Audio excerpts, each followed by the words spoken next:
High. তো এই ভিডিওটা ছিল হচ্ছে 5th বা 6th মে। এক্স্যাক্ট ডেটটা আমার মনে পড়ছে না, কিন্তু এইটুকুটা মনে আছে তখন যেহেতু মা বাবারা ছিল না, আমি শ্যুটটা করেছিলাম বলে আমার মনে আছে। তো মালদা এখন মা বাবারা ফিরে এসছে।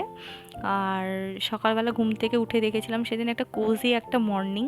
তো বৃষ্টি হওয়ার কারণে আমার পড়াতে যাওয়া হয়নি, তো ভাবলাম একটু নিজের মতন করে ব্রেকফাস্ট বানিয়ে নেওয়া যাক। অ্যাকচুয়ালি বরাবরই আমি হেভি ব্রেকফাস্ট করে অভ্যস্ত, মানে সকালবেলা উঠে আমার খিদা পায়, অনেকের থাকে খিদা পায় না কিন্তু আমার পায়। তো মা না থাকায় একটু অসুবিধা হচ্ছিল, কারণ মা থাকতে গেলে মা সকালবেলা ব্রেকফাস্ট বানায়। তো আমি ভাবলাম যে ঘরে পাউরুটি আছে, পাউরুটিটাকে সেঁকে নিই আর চা বানিয়ে ফেলি আর ডিম পোচ করে নিই।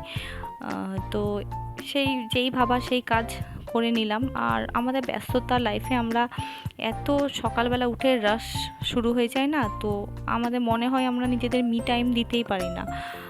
তো একটা স্লো মর্নিং স্টার্ট করা সবাইকে খুবই দরকার। তাতে মনটাও ভালো থাকে, সারাদিন কাজে মন বসে। তো দেখো আমি চা নিয়ে চলে এসেছি বৃষ্টিটাকে এনজয় করার জন্য আর মি টাইম স্পেন্ড করার জন্য। তোমরাও মাঝে মাঝে এরকম মি টাইম স্পেন্ড করো। Thank you for watching.